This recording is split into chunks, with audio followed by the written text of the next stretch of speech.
It'd be like to kiss anybody with a mustache like that. I don't know. Let's try. Hollywood's golden age was filled with secrets, and some of its most famous stars had double lives that stayed hidden from the public eye. Here are 15 lesbian icons from that era whose true stories you probably never knew. Don't do anything foolish. Number 15. Marlene Dietrich.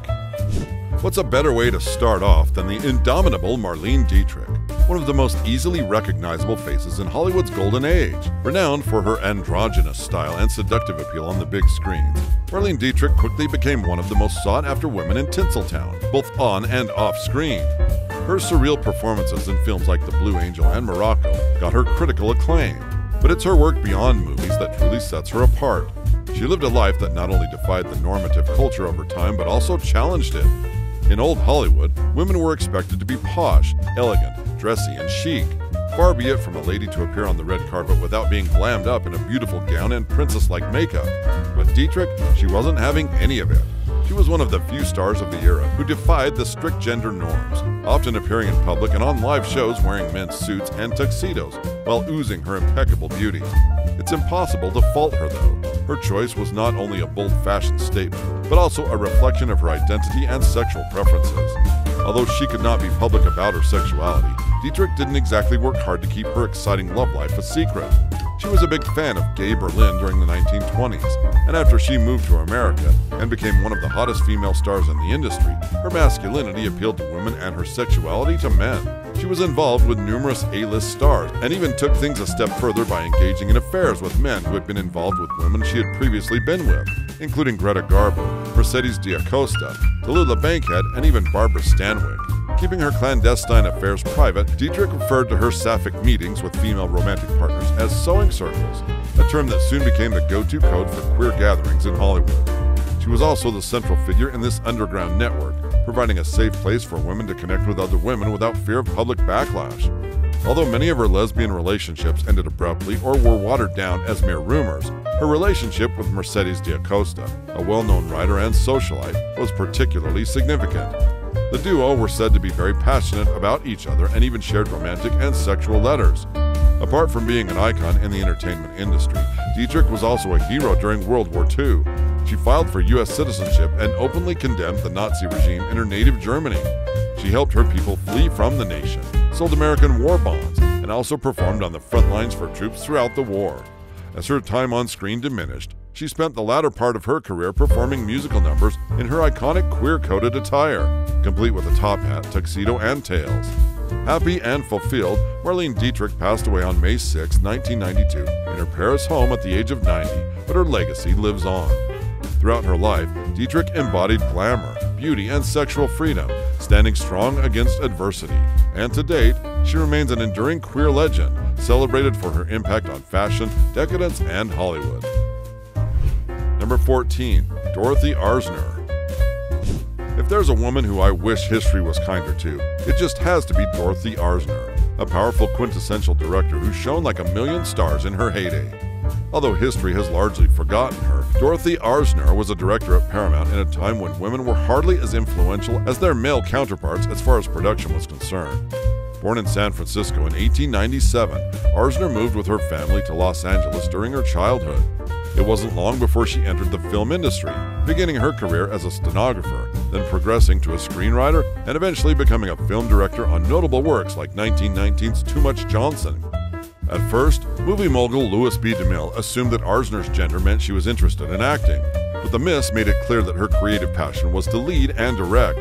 She eventually got her break with the 1927 film Fashions for Women, which is now lost, before later directing Clara Bow in the early talkie The Wild Party. And who can forget her role in Katherine Hepburn's gender-bending, thinly veiled Amelia Earhart biopic Christopher Strong, where Hepburn portrayed a female pilot. As a true pioneer of cinema, Arner defied expectations on multiple levels. She was the only woman director to direct at a major Hollywood studio in the 1930s and 1940s. She directed 20 films in a 24-year career. She became the first female member of the Directors Guild of America, and she even taught legendary filmmaker Francis Ford Coppola. She also had a long-term relationship with her partner, Marion Morgan, and it was rumored that she had relationships with several other actresses in the industry. Yep, you heard right. In an era where being gay came with a lot of controversy and public backlash, Arner dared to challenge the industry and march for a transparent lesbian existence in early Hollywood. She had multiple affairs with some of the most famous actresses of her time, including Alannah Nazimova, who had directed an all-queer film adaptation of Oscar Wilde's Salome in 1923, and Billie Burke, who would later be known for her role as Glinda the Good Witch in The Wizard of Oz. But in all of this, her relationship with choreographer Marion Morgan was far more detailed. The duo loved each other and even lived together for 40 years until Morgan's death in 1971. Arner would pass away 8 years after that. Looking back, though, Arner was more interested in the industry than one could possibly imagine. She uniquely focused on stories that exemplified female bonds and the journeys that were hardly ever mapped in cinema. Plus, she also created strong, independent female characters that defied societal norms. Take, for instance, Katharine Hepburn in Christopher Strong.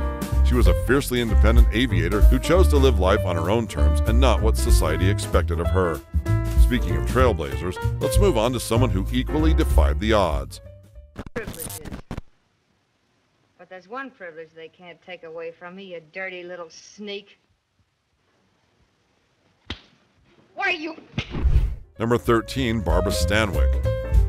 Few things capture the legacy and grandeur of Hollywood as powerfully as the career of Barbara Stanwyck. Over her 60-year journey in the industry, she became one of the most iconic and highest-paid actresses of her time. Known for playing strong, complex roles in films like Double Indemnity and Stella Dallas, Barbara Stanwyck was loved and adored by all. However, her private life, including the object of her sexuality, has long been the focus of much debate among historians and biographers. Born on July 16, 1907, Stanwyck's childhood was far from a bed of roses. She lost her mother at just 4 years old, and her father passed away only 2 weeks after the funeral. Barbara and her older brother, Malcolm Bryant, were then raised by their elder sister, Laura Mildred. From one foster home to yet another, Stanwyck never developed that much-needed childish attachment. From a young age, she began to show the independence and strong-willed nature that would later define her career as one of Hollywood's leading talents. Instead of relying on anyone else for financial support, she took on various odd jobs during her teenage years. This drive and fiery desire eventually landed her a spot as a chorus girl in Ziegfeld's productions, dancing at the famed New Amsterdam Theater. And guess what? She was only 16 when she became a popular member of the Ziegfeld Girls and a notable dance instructor for a speakeasy for gays and lesbians. Talk about queer legends. Nevertheless, Barbara Stanwyck had a lifestyle that stood in contrast to the likes of Marlene Dietrich and Dorothy Arner. Unlike the prior women, she was more reserved and never confirmed if she was indeed a lesbian. This hushed undertone is the reason why her sexuality is still up for debate. In any case, however, many of her statements and antics push the notion that she was indeed bisexual or, hey, a straight-up lesbian. To start with, the iconic star has been a leading figure in the queer community since she was a teenager, and she also allegedly had sexual activities going on with other actresses. Axel Madsen, her biography author, even stated that she was ideally the biggest lesbian in all of Hollywood. For nearly 3 decades, Barbara Stanwyck was also rumored to have had a close and intimate relationship with her publicist, Helen Ferguson, while enduring an unhappy marriage to fellow actor Robert Taylor. Before that, she was also married to Frank Ray in 1928, before they eventually got divorced in 1935. For an industry as storied and ridiculed with never-ending secrets and drama as Hollywood, it is safe to say that Barbara Stanwyck is its quintessential figurehead. From start to finish, her life raged on with drama, clandestine events, and the sweet perfume of elegance and allure. Plus, she was also super successful. Her name stands proudly on the list of those who have received the prestigious Cecil B. DeMille Award and an honorary Oscar, and she is ranked as the 11th greatest classic American film star by the American Film Institute. Number 12. Elizabeth Scott. Born Emma Matzo on September 29, 1922, Elizabeth Scott is one of 6 children of Ukrainian immigrants. She attended Marywood College before leaving for New York City to pursue her dreams in the entertainment industry. There, she enrolled at the Alvienne School of Drama, began working in summer stock and modeling, and adopted the name Elizabeth Scott. Wondering why she dropped the E in her first name? Well, after several screen tests and signing a contract with Paramount, she decided to use the name Elizabeth to sound different, a personal, unique edge of the sort. Nicknamed The Threat, Scott was famous for being strong and sultry. She had heavy dark eyebrows contrasting with her blonde hair, and she also had a low, husky voice. She was ideally the ultimate femme fatale of the 1940s. However, during her 12-year film career, critics and the public weren't always so kind to her. she was never seen as a real contender against the other two iconic noir actresses she most resembled, Lauren Bacall and Veronica Lake. Unlike them, Scott often portrayed duplicitous dames, a role she became known for. It was only years later that she was finally appreciated for being her own unique force in Hollywood. Don't take it as a win, though. Her so-called acknowledgement only came at a time when her career had faded, and post-war film noir was losing its appeal. She made only a few appearances in the genre before she transitioned into melodramas and Western films that were mediocre at best. Alas, the most damaging period of her career was yet to come. In September 1954, Confidential magazine published a large front-page story claiming that Elizabeth Scott was a lesbian and a regular visitor to lesbian bars in Los Angeles. She was also allegedly linked to the little black books kept by Hollywood prostitutes. Worse, the article also suggested that during a trip to Paris, Scott had become involved with Freed, a well-known lesbian entertainer in the city. In today's society, Elizabeth Scott would have gotten away with the allegations unscathed, but sadly during the 1950s, such scandals were frowned upon by the industry.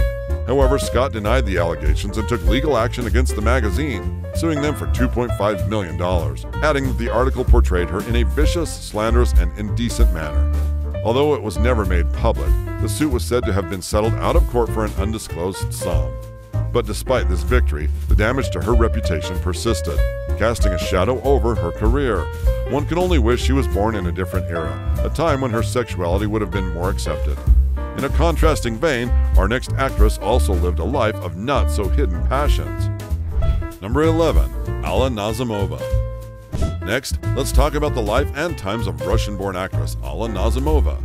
Famous for making blockbuster performances on stage and in silent films, Nazimova was not only a successful actress, but also a pioneering filmmaker and producer.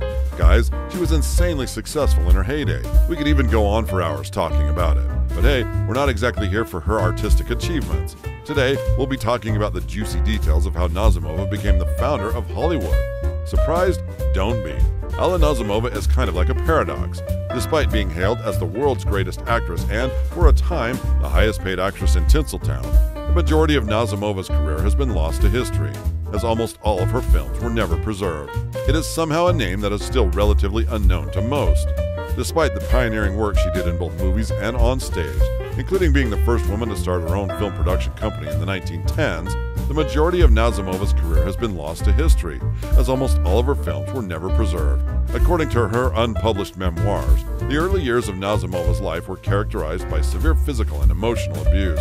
Born Adelaida Leventon in 1879, her father frequently subjected both her and her mother to harsh physical and verbal abuse. After they got divorced, Yakov forbade Alla from ever mentioning her beloved mother, leaving her deeply traumatized for life. Alla used performing as a kind of escape and showed a natural ability to act from a young age. At the age of 17, she came to Moscow to study acting under director and dramaturg Vladimir Nemirachich Danchenko, who co-founded the Moscow Art Theater in 1898 with his colleague, the renowned Konstantin Stanislavski. As a student, Alla was introduced to Stanislavski's famed acting method while it was still in its early phases of development, and she would use it throughout her career. Fast forward to after War Brides, and Alla began a relationship with her co-star Charles Bryant, an English actor who became her companion and business manager for the next 10 years. Funny enough, Alla was still legally married to her former classmate, Golovin, in Russia to conceal her private life from her adoring public. After 2 years with Bryant, Alla met writer Mercedes Costa and, according to Lambert, had her first known lesbian affair, which is not to say it was the first. Costa was well known for her relationships with prominent theater and cinema celebrities, including Marlene Dietrich and Greta Garbo. After penning a mega contract with Metro Pictures that later became MGM, Alla was awarded a weekly salary of $13,000, making her the highest-paid film actress in the world. Additionally, she also directed a line of extremely popular Metro pictures, including Out of the Fog, The Red Lantern, Madam Peacock, and Billions. The films made the star a lot of money, earning her the moniker the world's greatest actress. Now holding tremendous power and influence in Hollywood, and although still married to Charles Bryant, Alannah Nazimova began feeling more comfortable openly embarking on relationships with women, something she would continue to do for the rest of her life. She once boasted that she could steal any woman under the nose of any man. But alas, her newly adopted lifestyle gave rise to harsh criticism. Critics ridiculed her for being outlandish and throwing debaucherous parties at her Sunset Boulevard mansion in Hollywood. Nazimova originally rented the property in 1918 before purchasing the 2.5-acre estate altogether the following year. She playfully dubbed it the Garden of Allah, a reference to her own name, and for years, the estate became a meeting place for Hollywood's aristocracy, or as one reporter described it, the best dressed and best undressed in the land. In any case, this infamous garden became a safe haven for many in the industry who were secretly queer. Same-sex relationships and other worldly activities were routinely performed far from the eyes of public scrutiny. This made Nazimova a central figure in Hollywood's underground gay and lesbian community during the 1920s and 1930s.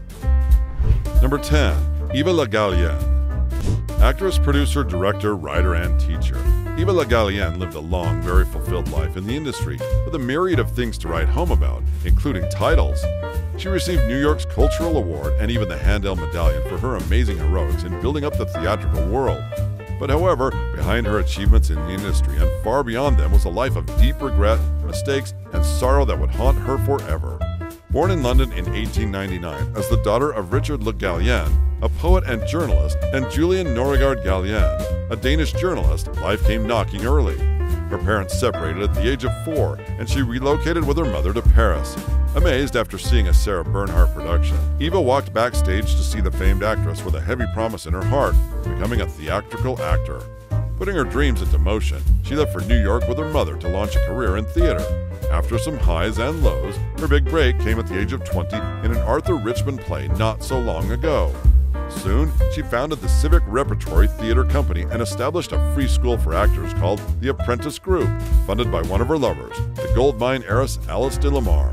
Yep, unlike many gay stars in the era, Eva LaRue never hid the fact that she was a lesbian. As a matter of fact, she even dated Russian actress Alannah Nazimova, who was known to be fiercely jealous, and Mercedes de Costa, with whom she traveled to Europe, often showing up in the salon of famed open lesbian socialite Natalie Barney. However, she became a media target when word got out of her affair with the married actress Josephine Hutchinson. Why? Well, as far as I know, the press made waves that the reason Hutchinson's husband divorced her was none other than Eva LaRue, creating a huge scandal in the press that only got worse. You see, while Hutchinson was indeed eager to be a devoted wife to Eva LaRue, the latter was abusive towards her. She wanted to be free to do whatever she pleased and refused to be devoted. When Eva LaRue met another actress, Marian Evanson, the three of them lived together. This broke Hutchinson's heart to pieces, causing her to leave the now toxic relationship with Eva. Still, while Eva LaRue's lesbianism was an open secret, she wasn't proud of her desires and even felt regret concerning them. Long before her death in 1991, she reportedly told a neighbor, "If you have any thoughts about being a lesbian, don't do it. Your life will be nothing but tragedy." Yet she wasn't alone in her clandestine affairs. Women, such as the next on our list, were famous for having queer relationships. With Sebastian, didn't you, last summer? I tried to give him what you had always given him, the tender understanding and the love. Number 9. Katharine Hepburn. Ah yes, Katharine Hepburn. A woman whose private life and affairs still remain subjects of heated debates to this day. Known for having a sharp wit, a commanding presence, and a rather unique view of life, Katharine quickly rose through the ranks to become one of the most recognizable faces in her generation. Like a soldier marching on the battlefield, Katharine never feared defying conventions. Whether it was for something seemingly trivial as wearing sporting trousers instead of gowns, skirts, and other feminine attire, or having a big say in her choice of roles, the latter of which made her one of the most difficult women to work with, as far as the cruel studio heads were concerned. Yet beneath her strong public persona, I can't help but feel that Hepburn's private life was equally complex and intriguing, particularly her relationship life. To everyone, the star actress loved Spencer Tracy. From the halls of Hollywood to the far reaches of the other continents, their love story was legendary. It spanned over 26 years, and the duo even featured in up to 9 films together. But hey, here's where things get really interesting. Despite the deep bond they shared, their relationship was never easy. Tracy was married to another woman, and out of respect for him, Hepburn never married and kept their relationship discreet. Hepburn adored Tracy, and one may even say idolized him. She was even there for him during his declining health and stayed by his side until his death in 1967. To date, their relationship is often romanticized as one of Hollywood's greatest love stories. But guess what? Contrary to what many people believe, Katharine Hepburn's romantic life was not limited to Tracy alone. I mean sure, Tracy was her one true love, but who's to say she loved only men? behind the scenes, Hepburn was allegedly a woman who formed deep, meaningful connections with women, a fact that was largely hidden from the public eye during her lifetime. To be fair, it's impossible to blame her. She was the daughter of a strict Catholic family, and given the era in which she was being raised, she couldn't really afford to get out of the closet. Up until her death, many fans had no idea about it, but Hepburn's bisexual double life and relationships with women were well known within certain circles. She was even alleged to have been in a relationship with the likes of Nancy Hamilton and actress Frances Rich. But while it's safe to say that they may not have been as meaningful as her relationship with Tracy, are you ready for one of the biggest twists yet? Scotty Bowers, a Hollywood insider known for his knowledge of celebrities' private lives, stated that Hepburn's relationship with Tracy was mostly a ruse, and that Hepburn was primarily drawn to women. According to Bowers' recollections, Hepburn was more comfortable and satisfied in her interactions with women, allegedly liaising with Bowers to hook her up with over 150 women over the course of 50 years. But she never officially recognized her sexual orientation. To buttress this, Larry Kramer, a screenwriter and homosexual rights activist, also said that the connection Hepburn and Tracy had was just a friendship that benefited both parties. He also claimed that Hepburn and Spencer Tracy were both gay, and that the studio openly coupled them up to divert attention. But what do you think, though? Could Hepburn's apparent love for Tracy be nothing more than a ruse? There is still the possibility of Scotty Bowers being wide off the mark. Hepburn herself never addressed such bold claims, so it could have still been a reach. In any case, while I can't confirm how Katharine Hepburn would identify in today's culture and society, it's worth mentioning that Katharine helped shatter gender roles and disrupt clothing norms for over 60 years by being her truest self. But hey, if you thought Miss Hepburn's story was as scandalous as it was surprising, just wait until you hear about the next star's double life.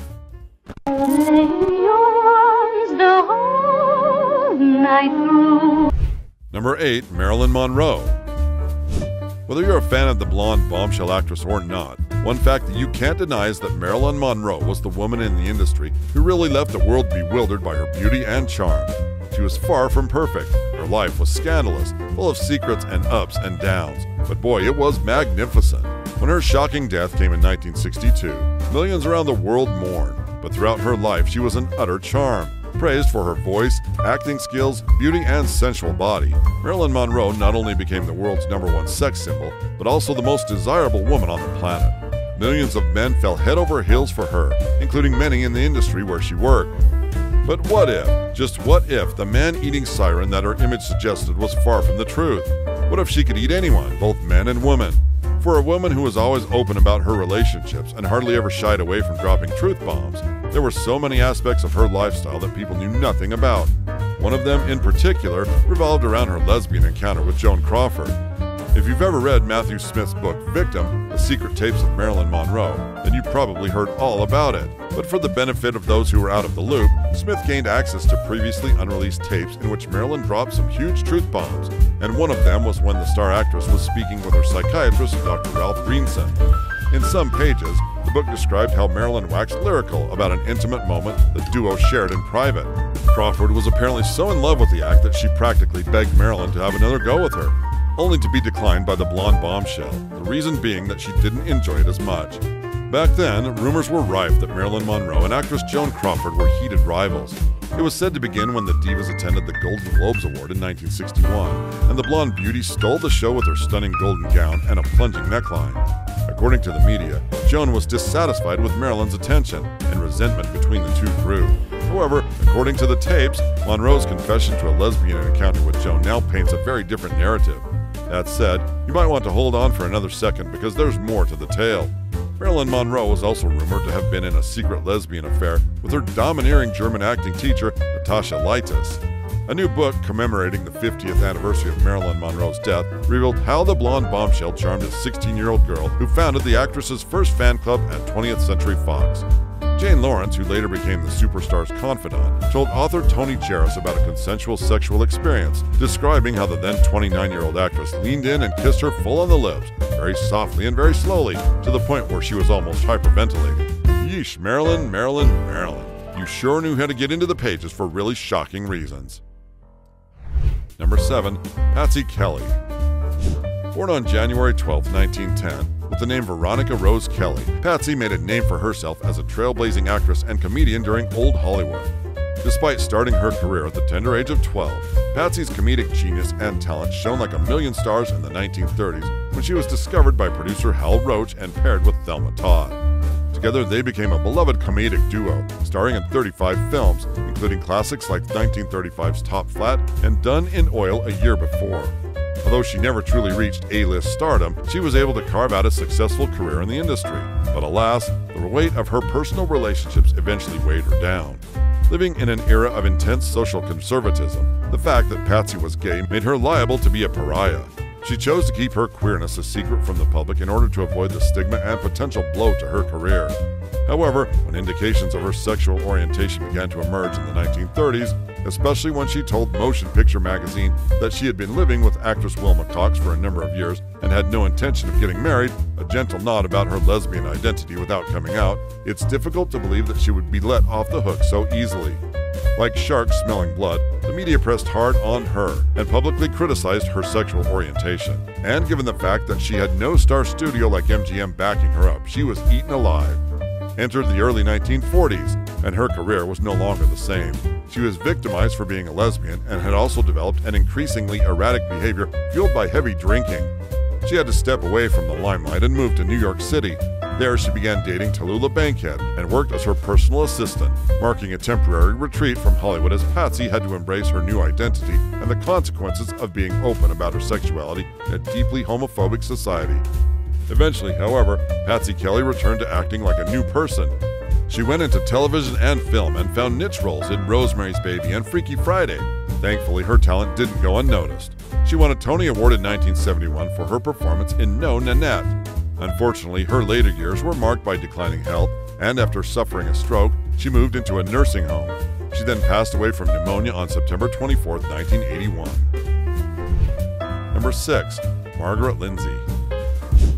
Popular for her work in films like 1938's Jezebel and The House of the Seven Gables, 2 years later, Margaret became a familiar face in Hollywood, often playing strong, supportive women in both dramas and comedies, and even starring alongside some of the biggest stars of the era, including Bette Davis and Errol Flynn.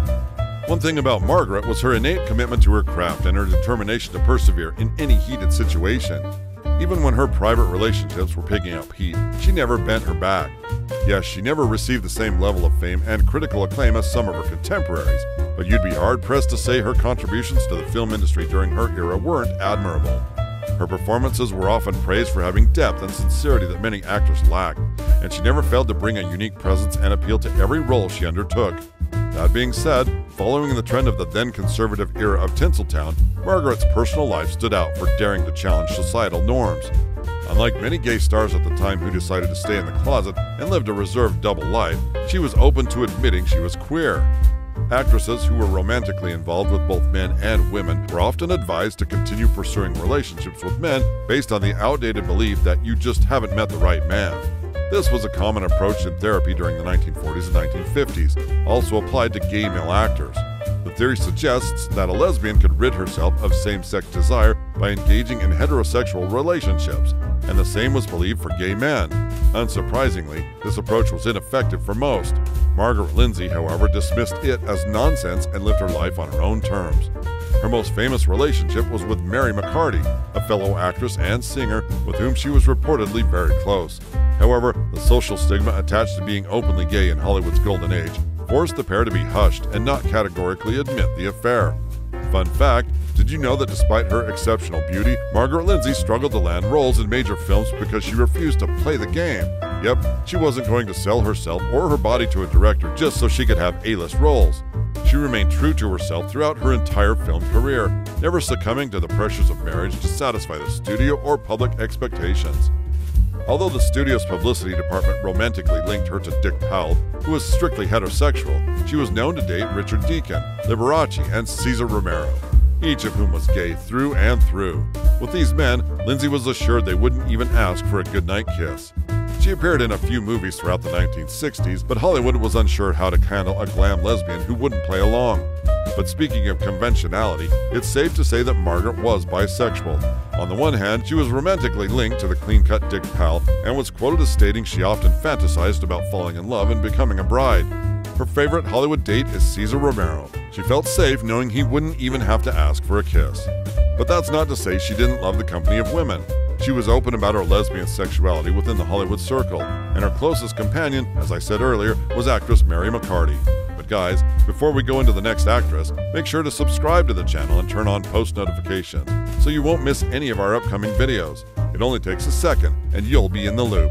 Done that already? Alright then. Can you guess who's next? Here's a hint. We've already hinted about her in this video. What did you expect me to do? Burst into tears and beg you to forgive me? Isn't that what you really came in here for, Mrs. Hein? Number 5, Joan Crawford. In the golden age of Hollywood, queer stars were often forced to hide their true identities, and it's only through diaries, biographies, and personal accounts that some of these hidden histories have come to light. Sadly, Joan Crawford was no different. Renowned for her roles in Baby Jane and Mildred Pierce, the A-list thespian was rumored to have had romantic entanglements with other stars in the industry, both male and female. Known to her many lovers as Billy, Crawford had a complex romantic life. According to the Fixers, Eddie Mannix, Howard Strickling, and the MGM publicity machine, in 1935, MGM paid $100,000 to suppress the release of a pornographic lesbian film Crawford had appeared in at the age of 19. Can you imagine that? Additionally, the book also revealed her penchant for Harlem's lesbian clubs, which were at the time notorious for having live sex shows known as buffet flats, where audience members would sometimes participate in the action. However, concerning star relationships, Joan Crawford was rumored to have been involved in romantic relationships with the likes of Greta Garbo, Barbara Stanwyck, and Marilyn Monroe. Now, I'm not going into the details of her relationships with Marilyn, as we've already talked about, but it ended when Marilyn became uncomfortable with continuing the relationship after that particularly steamy encounter. But of course, Crawford's relationships with women didn't stop there. She was also rumored to have had a long-term affair with actress Barbara Stanwyck. Is there any truth to it? Not quite. The duo never openly confirmed the affair, but it was whispered about in Hollywood circles. Similarly, the full extent of the plausible relationship with Greta Garbo remains a mystery. When the duo first met, Garbo took Crawford's face in her hands and expressed regret that they wouldn't work together, citing Crawford's beautiful face. Funny enough, when reflecting on the encounter, Crawford later remarked that if there was ever a time in her life that she might have been a lesbian, that was it. And what about the gallant commando? You were about to give me a piece of your mind. I was about to do no such thing. I don't attack women. Number 4, Tula Bankhead. You know, looking back, I can't help but feel that the golden age of Hollywood was so often sexist, especially for lesbian women. The Hays Code in film was nothing more than a spear in the back of gay women, as it encouraged utter condemnation of the practice in films, and when they were portrayed, they were categorically unflattering and utterly demeaning. It was nowhere near as fun or exciting as they were described by the actresses experiencing them in reality, like the beautiful, enigmatic Tula Bankhead, for instance. With her fame as a stage actress and her prominent role in radio, film, and television, Tula had a bold, hilarious, and unapologetic approach to life. As an outgoing alcoholic and a wild party addict, she was famously open about her sexuality, constantly and eagerly seeking out all forms of sexual experiences. At 19, actress Hope Williams introduced a teenage Tula to the world of lesbian sex, and boy was it history from there. She became so engrossed in having fun with ladies that, at her prime, it was harder to find a lesbian or bisexual woman in that era who wasn't rumored to have had an affair with Tula than finding a needle in a haystack. From Greta Garbo to Patsy Kelly, Catherine Cornell, Barbara Stanwyck, and Mercedes de Costa, the list of women romantically involved with the iconic actress is endless. Tula Bankhead was also married to actor John Emery for 4 years, but after their divorce, she never remarried. Rather, she openly admitted to having numerous fleeting love affairs, many of which ended in ways not typically approved by society. She approached these romances with impulsiveness, dismissing any idea of lasting commitment and easily moving on when a new interest caught her attention. Her candidness and behavior led the Hays Committee to label her as unsuitable for the public due to what they described as her verbal moral turpitude. Did she care though? Of course not. Tula Bankhead knew she was attractive and could pull anything she wanted, whether it was a hunk of a man or a calm, soothing woman. She played both sides until the very end in her never-ending quest for the hedonistic pleasures of life. According to trusted accounts, Bankhead claimed to have slept with 500 people, including a slew of stars like actress Eva Gallienne and her actor husband John Emery, whom she married in 1937 and then divorced 4 years later. During the marriage, she allegedly made a habit of sneaking guests into their bedroom while Emery slept, then pulling back the covers on him. But hey, the twists keep coming. Our next actress's hidden life will leave you reeling. Can't think of anything but that $300. Ain't no good thing about that, Miss Scarlett. Ain't nobody got that much money. Nobody but Yankees and Scalawags got that much money. Number 3. Hattie McDaniel. Hattie McDaniel may not always be the first name that comes to mind when the conversation of the greatest trailblazers in Hollywood comes up, but boy, she was that girl. Apart from making a name for herself in a time when people of color were often overlooked, she had to overcome the shackles of sexism and heavy discrimination outside of the industry. Born in 1895 to former slaves in Wichita, Kansas, McDaniel faced a world that was largely unwelcoming to black women, particularly in the entertainment industry. Yet, through perseverance and undeniable talent, she became the first black American to win an Academy Award in 1939, an honor she received for her role as Mammy in the iconic film Gone with the Wind. But despite her overwhelming success, McDaniel's career was so often ridiculed by the racist stereotypes she was forced to embody on screen. Her portrayal of Mammy, though widely acclaimed, was a double-edged sword. While it brought her unprecedented recognition, it also cemented her as a figure representative of the servile roles that were almost exclusively available to black actors at the time. Nevertheless, McDaniel used her platform to challenge the status quo, and her contributions went far beyond her on-screen roles. But here's an even sadder part. In 1941, McDaniel moved to the Sugar Hill neighborhood of Los Angeles, a community that had become a haven for black celebrities. Designed by local architect Lester S. Moore in 1911, her house in Sugar Hill was a symbol of her success, or at least it should have been. McDaniel's presence in the neighborhood was soon frowned upon by the white residents, who sought to enforce racially restrictive covenants that prohibited the sale of property to non-Caucasians. Along with other black homeowners, McDaniel was taken to court, but thankfully, justice prevailed. She emerged victorious when a judge ruled in her favor based on the 14th Amendment, which protects citizens' rights to life, liberty, and property. Amidst her public struggles, McDaniel's personal life was equally complex. She was married 4 times, but the most significant relationship in her life was seemingly another woman, journalist Ruby Godwin. Letters exchanged between McDaniel and Godwin reveal a deep and loving commitment, suggesting that McDaniel identified as bisexual. Additionally, rumors circulated at the time that Marlene Dietrich was also romantically involved with her. Although there's hardly any substantial evidence to back it up, at least not like the next relationship the next woman on our list was involved in. No, I did not. You did meet her? No. Never? No. I mean, to ball or something? Number 2, Greta Garbo. Now let's talk about Greta Garbo, the legendary Swedish actress who became one of Hollywood's most mysterious and alluring stars for more reasons than one. Loved by all in the land for her timeless beauty and captivating performances in films like Anna Karenina and Camille, Garbo was anything but straight. She only hid under the veil of secrecy to protect her career from what would have been an instant implosion. Remember when I mentioned the term sewing circle earlier? This was a group of lesbian and bisexual women in the Golden Age who were involved in secret romantic and sexual relationships with each other. These women would meet discreetly, often under the guise of innocent social gatherings, to protect themselves from the intense scrutiny. This clandestine group involved many stars, including Greta Garbo, Marlene Dietrich, Joan Crawford, Tula Bankhead, Mercedes Costa, Katherine Hepburn, and Barbara Stanwick. However, unlike other members, Garbo never married a man. Interestingly, while Greta Garbo and Marlene Dietrich claim to have never met, according to Diane McClellan's groundbreaking book, The Girls, Sappho Goes to Hollywood, they did much more than that. While working on an obscure German film before her rise to stardom in America, a then 19-year-old Garbo was seduced by Marlene Dietrich, who was 23 at the time. This affair would end in heartbreak. The latter, known for her bohemian lifestyle and insatiable desire to seduce other beautiful women, just proved too hot to handle for her younger lover. Garbo was sensitive and simple and fell head over heels for Dietrich, who seemingly wanted nothing more than a fling. She was so hurt from the toxic relationship that was moving forward, Garbo required all of her future lovers to be absolutely discreet and Dietrich to never acknowledge her in public, ever. Even if you don't believe in the mythical sapphic romance, it's pretty evident that something was going on between these two stars. They had far too many friends and lovers not to have met, and their code names for one another in numerous letters suggest some sort of complicated past. Apart from Dietrich, one of Garbo's most significant relationships was with Mercedes Costa, the writer and socialite who, ironically, also had a romantic affair with Marlene Dietrich. They shared a deep, intimate connection across many years that was so severe that Costa once admitted she was willing to give Garbo anything she asked for, even her life. In hindsight, perhaps she never healed from Dietrich's scars.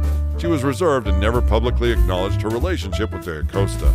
Even the romantic letters that she sent back to her lover often maintained a tone of restraint. Shifting focus now, how about we turn our attention to the lover-girlfriend herself? At number 1, we have Mercedes de Acosta. Number 1. Mercedes de Acosta. As we wrap up our list, it's only right that we finish off by talking about one of the most romantic sapphires in history, Mercedes de Acosta. As a poet, playwright, and novelist, you can bet Mercedes used all of her literary skills to woo many of the prettiest women in the industry, and that she did. In the 1960s, Mercedes had the whole world of Hollywood in a buzz when she published her memoir, Here Lies the Heart. For years, fans and the press suspected that she was having clandestine affairs with women in the industry, but here was the culprit herself, all but confirming the rumors of her dalliances. Among the plethora of relationships she talked about, 4 in particular stood out the most, the first of which was with Isadora Duncan, one of the pioneers of modern contemporary dance. After their first encounter in 1917, Mercedes vividly recalled Isadora standing in the sun, feeling an immediate connection that intertwined the dancer with the surrounding dunes, reeds, beach, and sea. It was love at first sight, and their relationship blossomed mainly in France, though they were separated for several years before reuniting again in 1925 in rather unfortunate circumstances. The dancer was in a hotel, destitute and struggling. Tragically, just 2 years later, in 1927, Isadora's life was cut short when her scarf became entangled in a car wheel, leading to her untimely death. And then there was the relationship with British-born actress, director, and producer Eva LaRue, whom she met during the years when Mercedes was separated from Isadora. Mercedes described their relationship as a mix of fiery passion, jealousy, and occasional infidelity, yet they always returned to each other for comfort and understanding. However, when Mercedes later published her memoir, Eva was furious about the implications of their relationship and accused her of lying. Of course, there was the relationship with Greta Garbo. According to Mercedes' account, she first fell for Greta after watching her captivating performance as Leonora, a poor young Spanish woman in the 1926 film The Torrent. With a bit of luck, their paths eventually crossed at the home of Austrian actress and screenwriter Salika Vertel, where they began what would become an iconic relationship. Over the next 30 years, they remained in and out of touch, with the true depth of their connection only coming to light after the discovery of their personal letters. Finally, Marlene Dietrich. You didn't think we were going to leave her out of it, did you? Arguably the most concrete relationship known to the public. The pair first met at a dance recital in 1932 and seemingly hit it off from there. And with that, we conclude our journey through the lives of 15 of the Golden Age's lesbian stars. If you've enjoyed this video as much as we did, don't forget to like and subscribe, and check out our next video currently on your screen. It's one you can't afford to miss.